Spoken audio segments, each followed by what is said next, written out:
Grandstand. Franco?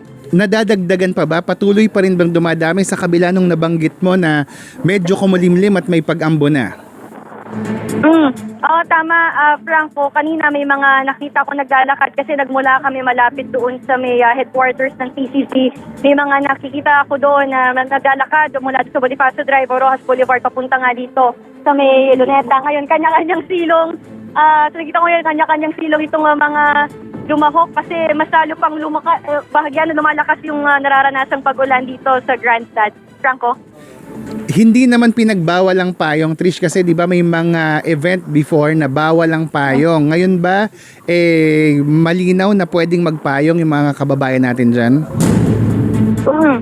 Dun sa confirmation kung pwede ba o hindi, sa ngayon, hindi natin masabi kung confirm yun pero marami kasi ngayon ang may dalang payong. Ang alam kong nabanggit kanina doon sa isang pahayag dyan ni NCRPO Major Hazel Asilo, as much as possible sana yung mask, yung pagsusuot ng face mask, ang medyo hindi na nila ini-encourage, pati din yung dun sa pagsusuot ng cap, lalo na kung kumbaga parang natatakpan yung mukha nitong mga lalahok ay as much as possible din na ini-encourage. Franco? Alright, ingat ka dyan, Trisha, and stay dry, wag magpabasa dahil marami pa tayong coverage.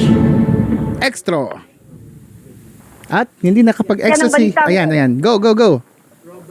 At yan ang balita. Ang aking kaibigan, ang aking kumare, Senador Amy Marcos. Magandang gabi po sa inyong lahat, mga mahal na kapatid. Ka-Israel, ka-Bien, ka-Erz, ka-Arnel, lahat ng ating minamahal na kapatid. Higit sa lahat ang classmate ko mula Congress hanggang Senado. Sa ako na Itchapuera. Nangyayari, hindi na pinapaalam sa kanya ang mga pangyayari.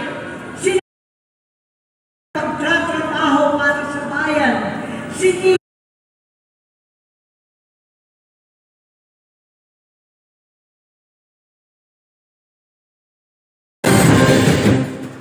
Grandstand sa Manila, pero meron din na kagabi pa ay nandito na. May ilan na Ivan at Pia na himatay pero mabilis naman silang natugunan ng mga emergency teams. May ilang personalidad na nakita na rin tayo dito tulad nitong si Senador Dante Marcoleta at ang dating tagapagsalita ni dating Pangulong Rodrigo Duterte na si Attorney Salvador Panelo sa talumpati ng isa sa mga ministro ng Iglesia na si Ginoong Bienvenido Santiago